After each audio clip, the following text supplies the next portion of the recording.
Hello, in this video I am going to take you towards the journey of program management.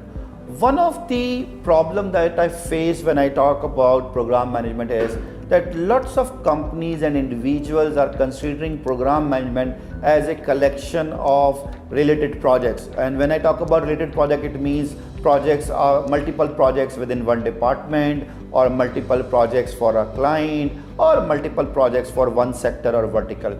But that is not why we do program management, and that is not the real value of program management. And I believe that is also the reason that at one end we have around 1.3 million PMP certified professionals, and on the other hand we have only 3,000 plus program management professionals. So it's a big gap. When I was repositioning the program management back in 2021, I find out that countries and companies, not countries actually, companies are focusing on building new businesses. And according to McKinsey, one of the top 3 priority of a CEO is to build a new business, and you can call that business corporate innovation, corporate startup.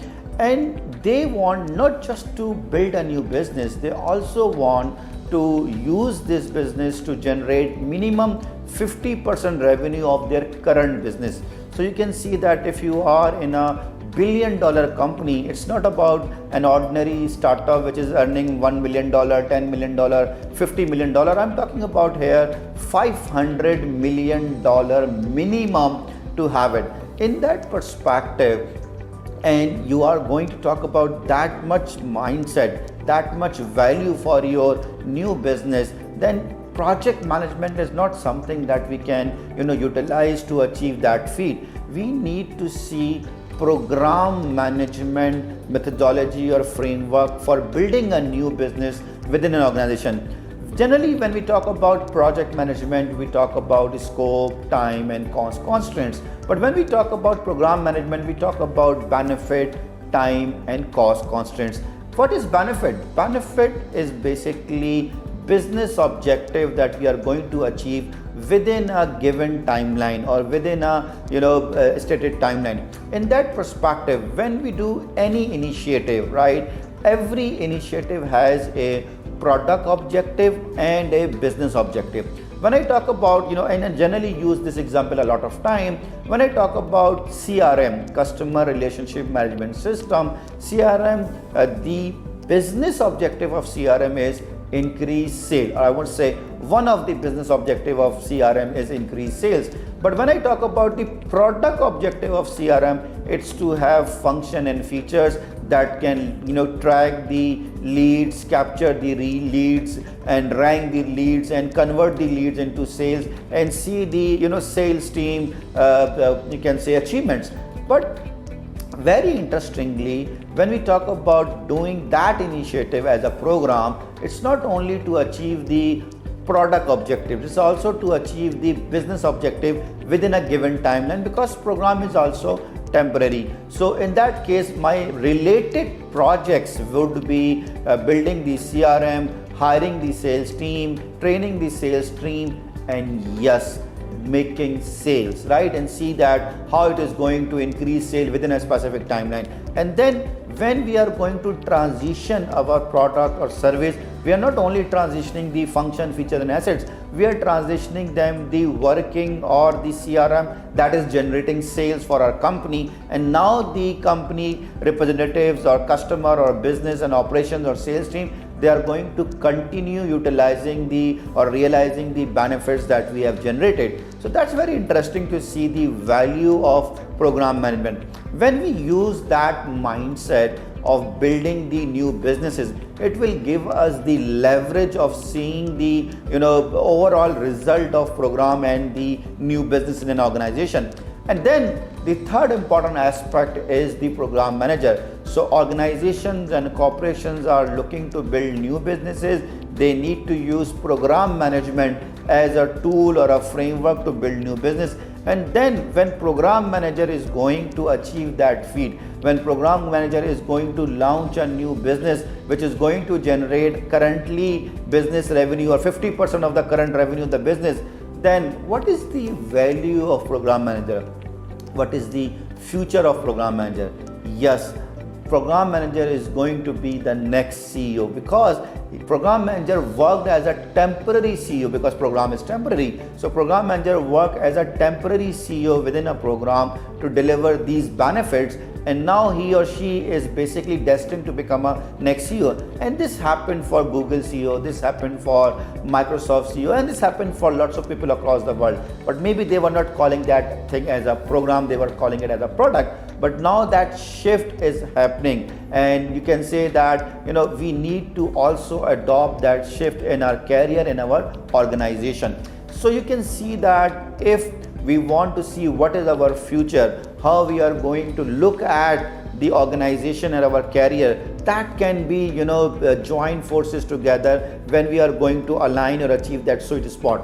When we see the organization problems, when we see the organization challenges, everybody is talking about disruptions. It's like we are talking about a HBO series where we talk about winter is coming. So now winter is not coming, disruption is coming, or disruption is at our door. So what is the problem or challenge of a CEO, or what is the challenge of a board? That we should not be disrupted. We should be the disruptor in our industry or in our market. So when you want to do that, you need to experiment multiple ideas and see how or which idea is going to make you profitable or seal your future. In that perspective, when I see how we are balancing our portfolio, so at one end, organization CEO needs to balance his present business as well as current or launch a new business, or you can call it as a exploit the current business and earn more revenue and explore the future avenues.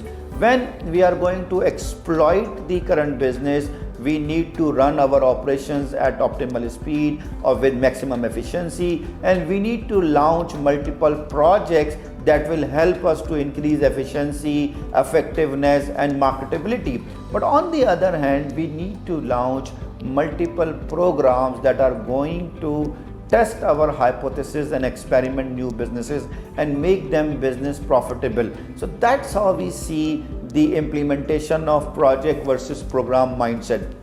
Although you can argue that such programs can be used for merger and acquisition, program can be used for launching a new product, program can be used for going for expansion in local or global areas.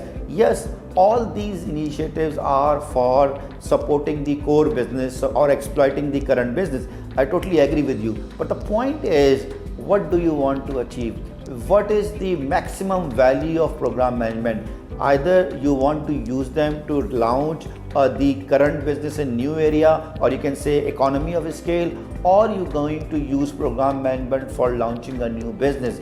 Both are valid, but the value we have highest, or the highest value we have when we are launching the new business. So in that perspective, we need to see how we can identify the opportunities in the market and set the strategy for the organization and target multiple experiments, because there is no such thing which is going to say that this is one idea that I am going to try and it is going to make to help me to grow and sustain in the future. That's not true. Maybe we will be trying 10 ideas, 20 ideas, 100 ideas. I was reading a book, it says that Bosch tried 200 ideas, and every idea or you can say experiment they funded with 100,000 euros per idea, per experiment. So you can say that they have financial muscles, so they can try that. So from that 200, initially they select 60, then 15, then 3, and all become $1 billion initiatives. So you see, that's very interesting to see how we are balancing our portfolio, because balancing the portfolio is very important, because that portfolio will help company and the program manager to see where we reside in the organization, how much leverage I have. And when I talk about balancing the portfolio, I would say to read Innovation Portfolio article by Nagy, and it says that a company business can be defined as core business, adjacent business and transformation business. core business is what they are doing right now. So let's suppose if we talk about the tech giant like Facebook, their core business is the Facebook platform which connects people throughout the world. Then their adjacent business is WhatsApp, Instagram, and now they are experimenting AR, VR and AI for building their next future. And interestingly, when I was talking about the branding, I find out that being first is not important, but being last is important, right? So you may be first and you launch something new, but then a big giant came in and you are nowhere. You have eaten by them or be acquired by them. If you are being acquired with good value, nothing like it. But that's how we see the business value. That's how I see the career path of the program managers. So first, we need to see new businesses through program management and our path towards becoming a CEO. When we understand this thing, then as an organizational level, we need to see how much leverage we have in terms of experimenting the ideas, in terms of getting the support from multiple people. And here, when I say that I am going to experiment the ideas, I am going to explore something new, I am going to talk about future, we need to first see what is our strategy for future. You cannot go and say that I am going to explore multiple ideas, one idea in digital health, one idea is car industry, one idea in manufacturing, one idea in you can blockchain, or in you can say cloud computing. No, you need to define a focus, right? So you can say that how can I leverage my current business, how can I leverage my current business capability and move on. And I see that based on my research and data review that most companies try to leverage their existing capabilities and then outgrow them. So that's how you need to see what are our diversification strategy.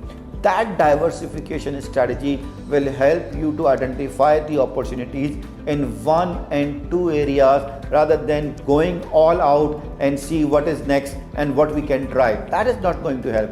So it's very important when we develop a strategy for our core business, we also need to develop the strategy for our transformative business, for our exploring opportunities. Once we understand that thing, we need to see what kind of strategy we are using, what kind of document and template we are building when we are talking about this thing. When we talk about experimenting the multiple ideas, we generally talk about building the business case. Business case is a good tool when we are going to expand our services. A business case is a good tool when we are going to launch a business which somebody else is doing it, and we find that still there is enough gap, still there is enough market, and if we came in with good product, with better pricing, with the targeted marketing, we will have our space and we'll earn good money out of it. And we can see lot of companies, lot of big giants jump into launching businesses which are already in the market and they are going into that business, or they can go by building the whole new setup, or sometimes they just acquire a company and utilize their leverage, their services, their actions, and going for making their business as the new product. But when I talk about transformative business, it's basically building a new niche. It's basically building a new business in a new context. That's how we talk about the revolutionary business. Because when I talk about the new idea, when I talk about the innovation, I like this framework which talks about how do we see the innovation at an incremental level, evolutionary level, and revolutionary level. So when I talk about innovation at an incremental level, it means that I am using innovation, I am using or testing new ideas based on the existing context and existing solution. But when I am going to either change one aspect, maybe context is same but the solution is different, or the context solution is new and context is different. In that perspective, I'm talking about the evolutionary product. But when I talk about the revolutionary product, it means I have new context and new product or new service.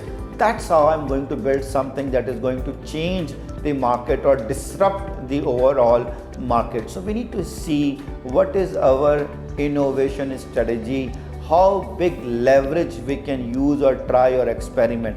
And when we are going to experiment that thing, obviously we cannot use a traditional business case model where we talk about market segments, available customer profiles, the cost of doing the business, cost of launching the business, risk in terms of social risk, development risk, and then the anticipated revenues that we'll get. In that context, we need to use a business model canvas, because your business model canvas will help you to test multiple hypotheses. And business model canvas use basically 9 different elements to build your business case or a type of business case in a quick fashion. One perspective is, who is my customer to whom I am going to address with this product? So one element of the business model canvas is the customer. The second important element is the product itself, that what is the product segment or product that we are going to give it to the customer. Then the third thing is, what is the channel, how we are going to deliver the product to the customer. Then the fourth is how we are going to create or maintain or build a relationship with the customers. Then and you can say the left side of the business model canvas is, what are our key activities that we need to perform, what key resources we need to do or build the new product, who are going to be our key partners, and then we'll see that how much cost is going to cost us to build this product, and what could be our revenue sources that we can use to talk about it. And when we are going to test the business, everything is going to be tested. My customer segmentation is going to be tested. My product category, my product features are going to be tested. My channel through which I am going to deliver the product is going to be tested. My customer relationship strategy is going to be tested. And more importantly, revenue stream, revenue model, revenue strategy is going to be tested. So that's what we are going to test when we are going to disrupt the market. So in that way, we need to see how we are going to focus and experiment multiple ideas within one perspective. So if we are not using the business case for our new business mindset for launching a corporate business through program management, then surely we don't need to use the financial framework which talks about the overall need of funds based on specific milestones or based on specific stages. So funding limit reconciliation or funding limit of the program at multiple stages is not going to be predicted early. So I would say that the way we fund the normal startups, we also need to use the same model to fund the corporate startup. In that way, we talk about pre-seed funding, seed funding, Series A funding, Series B funding, Series C funding, and actually the exit plan. So that will help us to see that when we have an idea how we are using pre-seed funding model, which is up to $100,000, and see does this product is going to be built or not, and then we can say seed funding, where we are going to get traction, get some customers and see how we can attract them and retain them, and the target is to have as many customers as we can, and then based on that model we increase our funding and customer base. So that will help us to see how we are going to design the new business for the organization or test the new experiment in the market and make that product, make that experiment at least 50% achieve that experiment should at least achieve 50% revenue of the current business within 3 to 5 years. When we understand that thing, then it will be easier for us to move on.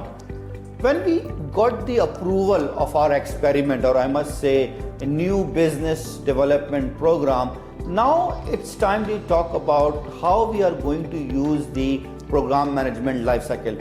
When we talk about the concept of program management lifecycle, we have 3 distinct phases. First phase is program definition, In that perspective, we talk about that we have identified that there is a need, or we have a business case, or we have a business model canvas, and based on that business model canvas, we are going to start the program. When we are going to start the program, another important element is within the program definition phase is that we need to plan the program. When we talk about planning the program, one of the key elements is identifying or developing the governance structure, developing the program risk management plan, program scope management plan, and program schedule management plan. So I'm not saying that these are the only documents that we need to develop, but I'm looking at from the core perspective.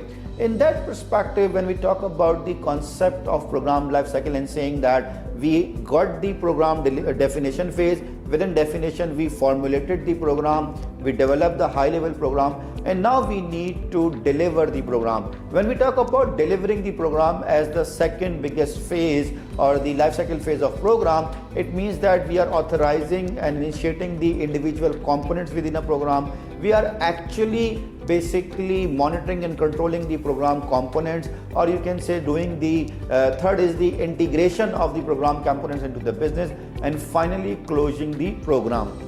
But now when we talk about a program, we need to also understand the program lifecycle from the perspective of product lifecycle. When we talk about a program lifecycle, we talked about program definition, program delivery, and program closure. But when you talk about product lifecycle, we have initiation, or you can say startup, then we have growth, maturity, and decline. Interestingly, we need to see how we are going to lead our new business as a program, because generally when we see the previous mindset of organization, we talk about product development. When I say product, when I say program, the difference is that whenever I say program, it means I need to know, or I know that I have 3 to 5 years.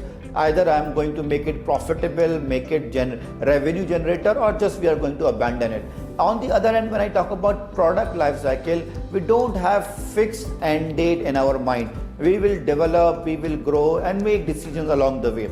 In that perspective, when we see the product lifecycle approach, we do multiple projects and programs within the product lifecycle. So you can say that project and program management can exist within the product lifecycle phases. But on the other hand, we can also see product lifecycle within the program management that we are discussing here, because that is the new way of doing or delivering the corporate innovation and corporate businesses. When we understand the difference between program lifecycle and a product lifecycle, and we are going to deliver product within the program, the first important element after the initiation is setting up the governance structure. Because when you talk about a governance means who is going to make a decision, how the decision is going to be made, and how it is going to enable the collaboration. Generally, we talk about corporate governance versus the program governance. Corporate governance is all about how we are going to run the company, and when we talk about the program governance, it's all about how we are going to run the program.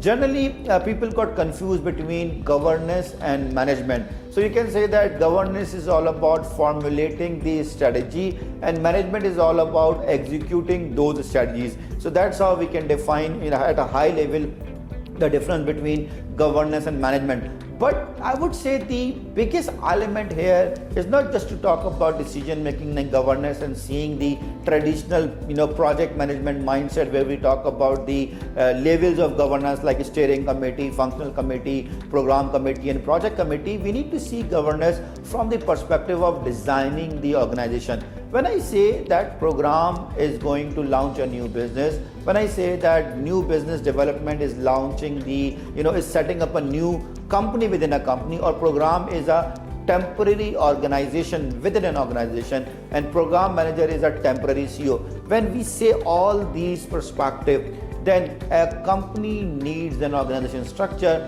so does my program needs an organization structure. And I must say that there is no better opportunity and option than looking at the STAR model from J. Galbraith. According to the J. Galbraith, whenever we are going to design the strategy or design the organization, we need to see 5 key parameters, because they are based on contingency theory that it's not necessary that if A company is doing something, B will also do the same and achieve the result. So strategy, what is your strategy? Are you focusing on growth? Are you focusing on new ideas? Are you focusing on quality? Are you focusing on operational excellence? What is your strategy?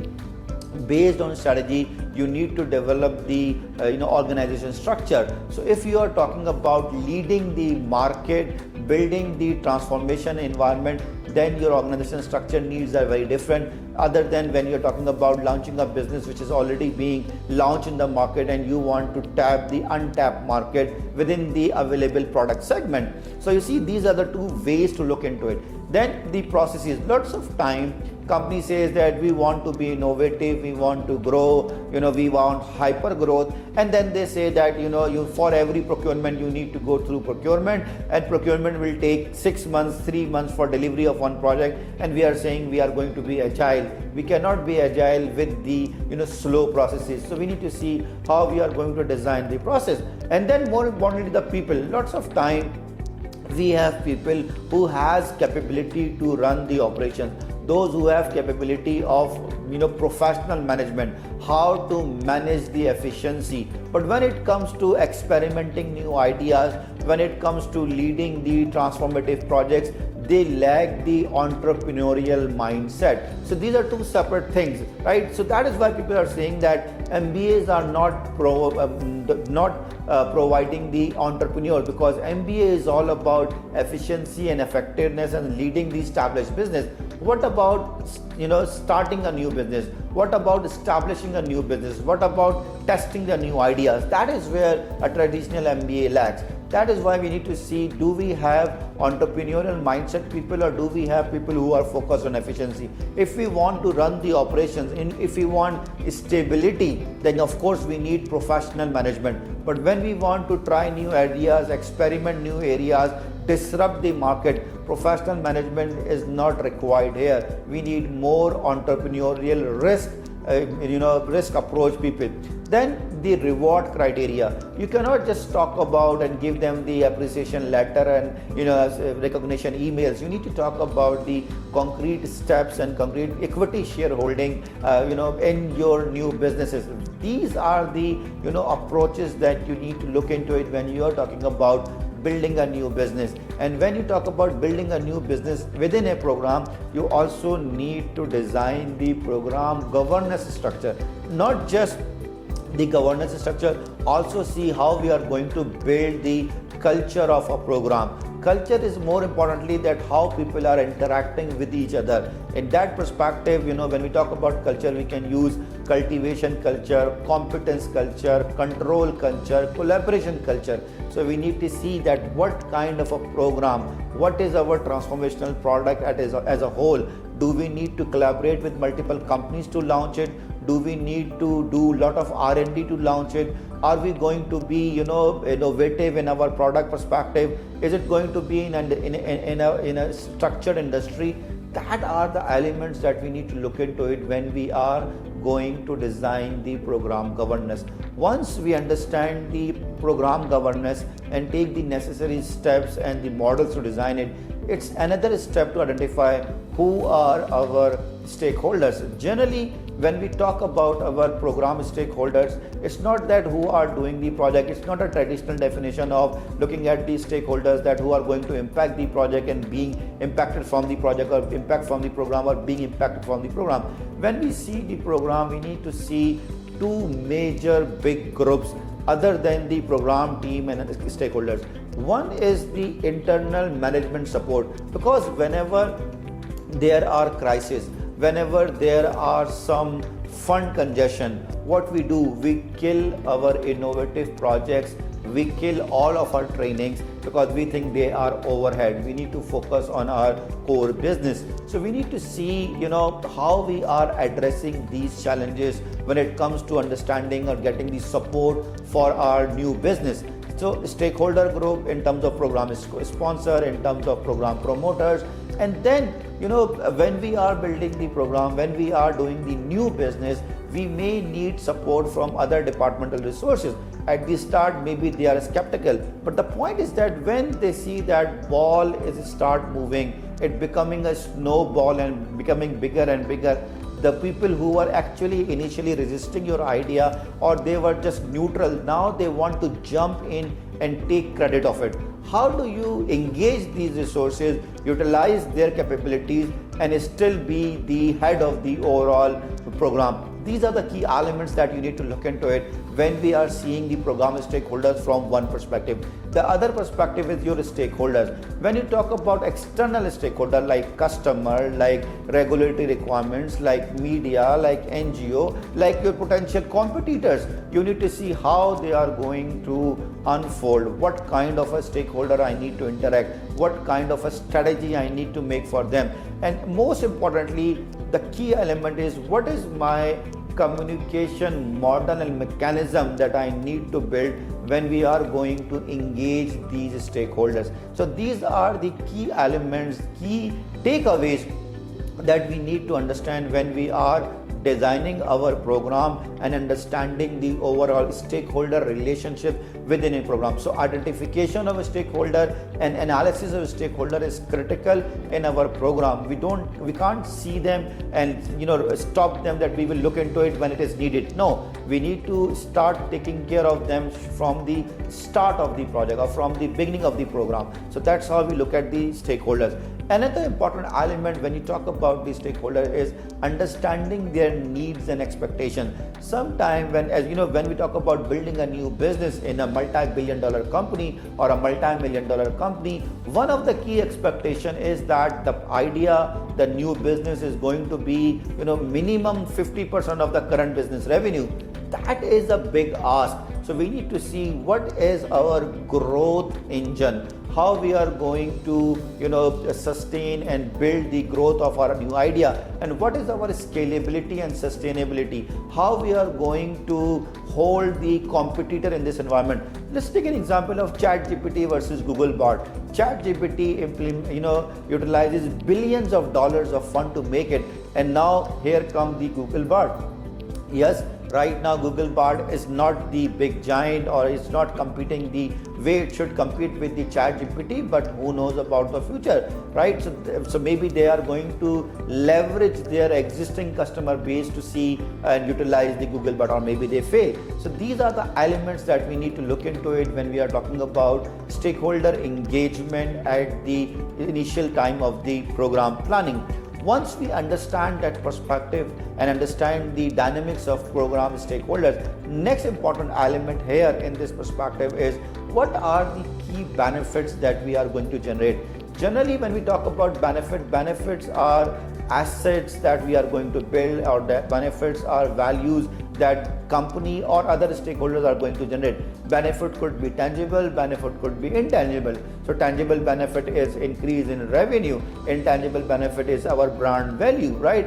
And when we talk about the program, so there is a possibility that program is going to generate benefits after the delivery of the program, or there is a possibility that program is going to generate the benefit during the program execution. So we need to see that what is the delivery mechanism of benefits within the program. And most importantly, we can develop our program benefit register or program benefit realization plan. Because when I say that we are developing a program benefit realization plan, it means we're talking about how many benefits we know now are going to be realized, what are the qualification of benefits, right? How we quantify the benefits, what are the projects that are required to execute to achieve those benefits, what are the key matrices or KPIs that we are going to measure the performance of our program benefits, what are the key criteria or key success criteria or targets that we are going to assign to each KPI,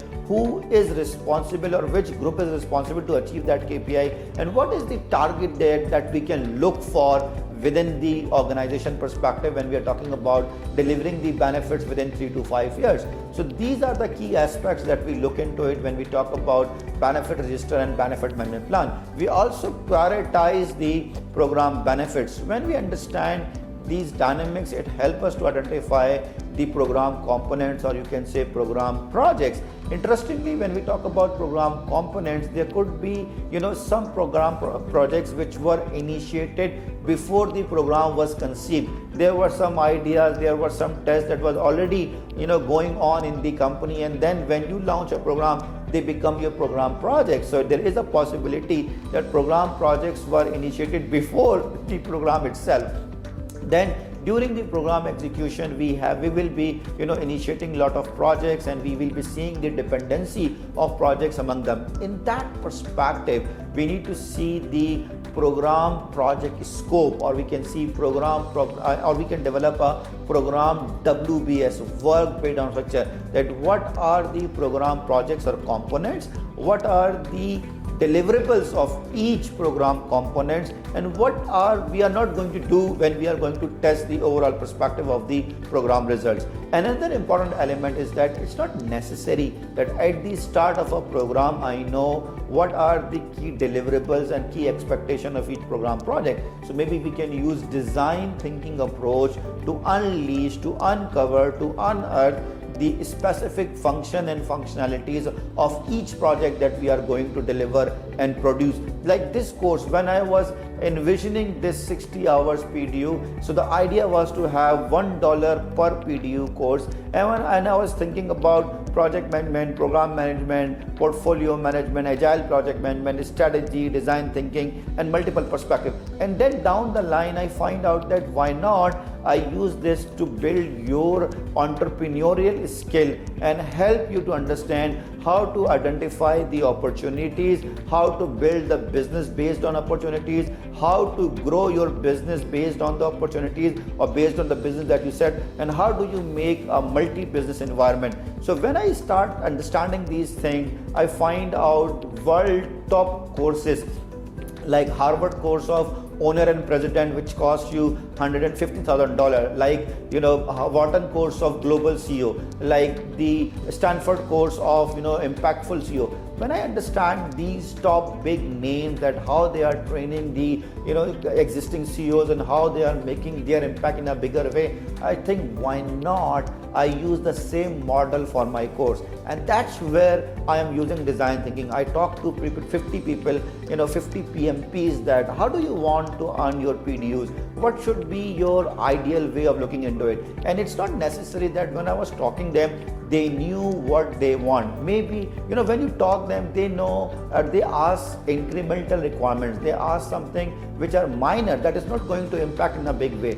I wanted to create an impact for my professionals, for my PMP professional, as well as for myself in a business perspective. So design thinking can help you to identify and define the new function and features in a very different way. So right now, this 60 PDU course is not just about any course that is related to the PMI talent triangle.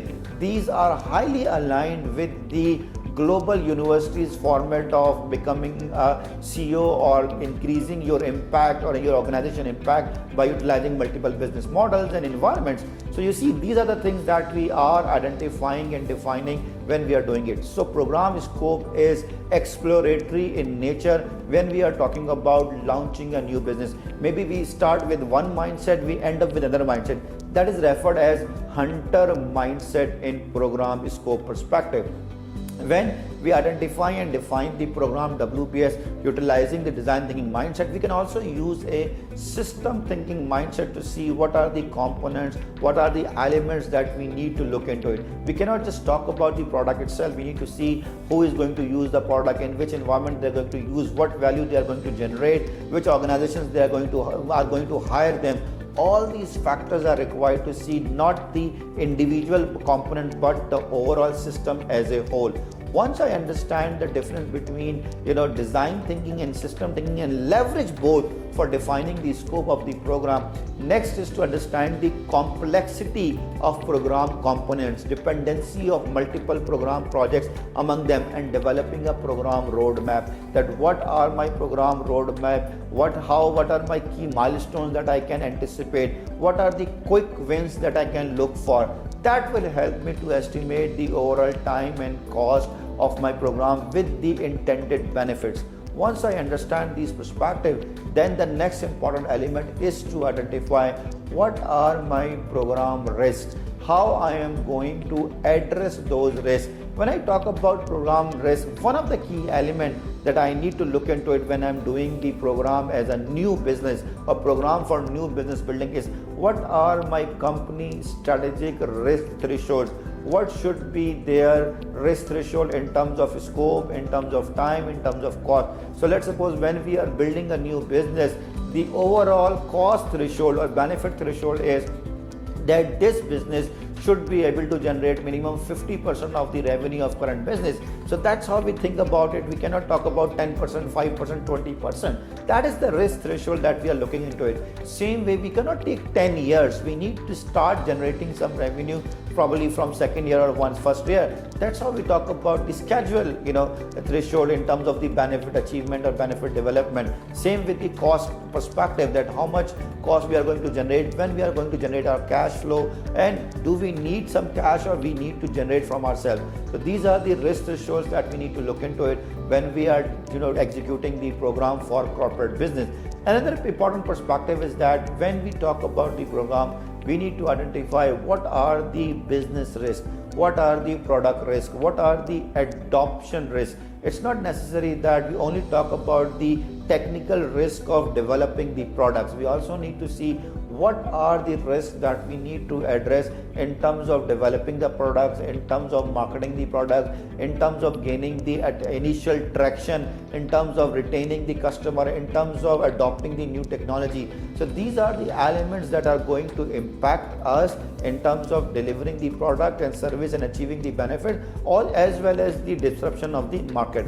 Once we understand and design these factors into our risk management, then it will be easier for me as a program manager and CEO to see what are my chances and how much risk I can take in a program. Then the next important element is the program delivery. When I talk about a program delivery, it's very clear that program manager is working as a temporary CEO. It means that when I talk about a CEO, the key challenge of a CEO is setting the organization direction, and your organization is your program. So how many experiments we are going to do, what hypothesis we are going to test, what are the key parameters that we need to look into it, what strategic choices we are going to make in terms of developing the product. Maybe we need to pivot, maybe we need to change the customer, maybe we need to change the product itself. So when I started my program management journey, I started with the concept of my PMP participants. But after 3 months, I got to know the actual market is not my PMP participant, it's people who are abroad, who are in UAE, who are in USA, who are in Canada, and they want hyper growth because they have a lot of competition and a lot of opportunities as compared to Pakistani PMPs. So that's where I just pivoted the customer base and moved into that area. Then when I start talking about program management, I was talking about program management from the perspective of becoming a CEO and seeing things in a different perspective. But I find out that I am missing one key component, and that key component was program as a corporate startup vehicle. And when I add that thing into the overall mindset and the framework, it makes a lot of sense. It becomes easy to sell, it becomes easy to promote. So it's very important to see how we are setting the direction, and change management is critical for the overall program. And when I say that we are leading a program, we are talking about the program as an organization. It means I need to have a mindset of agile leader. When I say agile leader or adaptive leader, it's all about based on the experiment results, based on the market data, based on the initial feedback. I need to redefine my new target. I need to set the new release goal. I need to reset my goal post, and I should be comfortable with changing it as many times as I need it or the market need it. So in this perspective, I need to learn and practice decision making. And when I say decision making, it's not about that I have all the data. Maybe I don't have much data, so I need to see how I am going to make a decision when I have data, and how I am going to make a decision when I don't have data and I need to use my intuition. And sometimes I am going to make a decision as an individual, but maybe I need to make a decision based on the team and group participation, or maybe I need to make a decision based on my stakeholders and governance. So how I'm going to look into it. But above all, whenever the concept of decision comes in, I need to see how I am uncovering or unbiasing my decision, because lots of time we already made a decision and we ask people not to give us advice and change our direction, but to get the confirmation that whatever I am doing is right. So it is referred as confirmation bias. Sometimes we are looking at data, but data is itself biased. Like when Nokia talks about the launching a smartphone, a woman called Emily, she went to them and said that you should launch the smartphone, because she went to multiple people and showed them the prototype and get their feedback. And then they said, no, your feedback is only from 100 people, and we did a research, we have a data from thousands of people, and they are saying that we are doing good job, and whatever we are producing, it is with their needs. And that is a very interesting, I would say, TED talk to watch, where it says big data versus thick data. So maybe we are collecting the data in a wrong way, or maybe we are collecting the data in a way we want to see. So these are the perspectives that we need to look into it when we talk about unbiasing our decisions and making decisions based on the need of the environment. When we understand that thing and we talk about becoming a global product, making it a bigger impact, we need to see how we are going to talk about scalability. What are the scalability challenges? How we are going to make it a big brand, or how that product is going to stand true for the current business brand. If a company is big, if a company is billion-dollar company, one of the key elements that they need to protect or enhance is their brand. They cannot launch something which is substandard and is still not focusing the value. So maybe they can sabotage your current core business. So that is one thing that is more demanding when we talk about managing the leadership challenges of adaptive leader. Another important aspect is that how do we possess the collaborative leadership, where I am going to do the work with the team that is wholly and solely reporting to me, but at the same time I am utilizing the capabilities of organizational resources in terms of procurement, in terms of the admin, in terms of the quality, in terms of the HR. I cannot have all these resources and increase the cost of the startup. So maybe I am leveraging these resources, especially when it comes to talking about the marketing and sales team. So these are the elements that I need to look into it when we talk about leading the team. Another important aspect is how we are managing the expectation of stakeholders. One, we identify the stakeholders, we analyze the stakeholder, but when it comes to engaging the stakeholder and managing their expectation, whenever we are going to launch a product, we talk about marketing, we talk about communication, but here we need to talk about go-to-market strategy.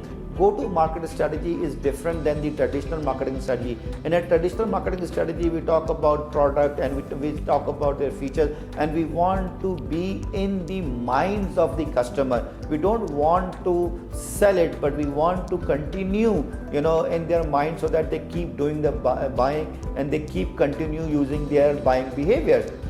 But when it comes to go-to-market strategy, it means telling a story, changing their behavior, making them hard convinced so that they can buy our products, they can become our first customers. They should not wait or become a laggard that when they are going to adopt the product at the later stage. So these are the key elements that I need to look into it when I am launching the product through go-to-market strategy. Once I understand the go-to-market strategy, then I need to see that how I am using the change management not just to survive but also to thrive. Because when I see the business from the survival mode, from the deadline perspective, I want to protect it, I want to follow the policy and procedures, and that is where a lot of corporate startups got failed, because they want to be within the umbrella of current business. But on the other hand, when I'm seeing the change from the thriving perspective, from the entrepreneurial mindset perspective, I want to seek more opportunities and create excitement. That is where we are talking about running two different operating systems within one organization. One operating system is to run the core business with defined policy and procedures, and the other operating system is the entrepreneurial mindset that we are utilizing to launch a new business through the program management perspective.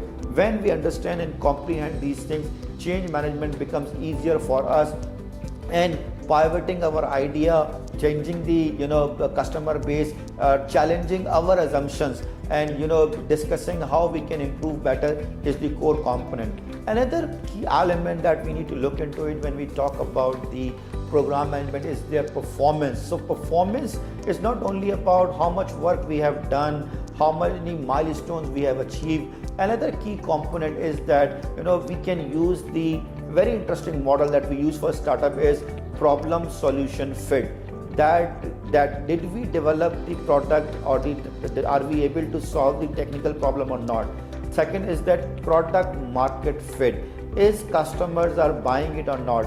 Are customer willing to go for it or not? Are they giving their feedback or not? Then we can also talk about product, you can say marketability or product scalability perspective, that how we can scale our product. So we got product problem solution fit, we got product market fit. Now we need to see how we are going to escalate it. So product scalability fit is another perspective. Once we understand this perspective, then we need to run on the gas and start doing marketing and sales so that we can achieve more sales and get the value that we are intended for. So these are the key matrices, these are the key KPIs that we need to look into it, instead of talking about person complete, physical complete, milestone achievement, projects completed. So when we see what are the key innovation metrics that we are going to look into it in terms of number of ideas tested, number of markets tested, number of user, type of users we have been tested. So these performance metrics in terms of innovation are going to help us to build the innovative product, transform the market, become a radical player in the market, and disrupt the overall game. Finally, when we talk about the concept of transitioning the product or service, so as it is the new product, as it is the new market, I'm not going to transition it to the existing operations department, but it depends upon the organization hierarchy and culture. Mainly either we create a new company or we create a new business, a new department that is responsible to manage the operations of this program based on its feasibility and viability. When we understand this perspective, we need to see how we are going to transition the product and service to the customer, to the new department, to the new company, and more importantly, what are our sustainability matrices. Because when we talk about the sustainability matrix, that will help the team to achieve the results that we were achieving during the execution of program, and now they are responsible to continue achieving it, or use the value or the model that we're looking for it for this scalability perspective. So these are the key criteria, key elements that we need to look into it when we talk about the program. So program, as I said earlier, is not just collection of related projects. Program is basically collection of related projects by utilizing the design thinking approach and developing designing the, you can say, governance structure to build a new business which is going to become a next level revenue generation for the organization. I hope you enjoyed the overall journey of program management from the perspective of new business building and your career for becoming a next level CEO. Thank you.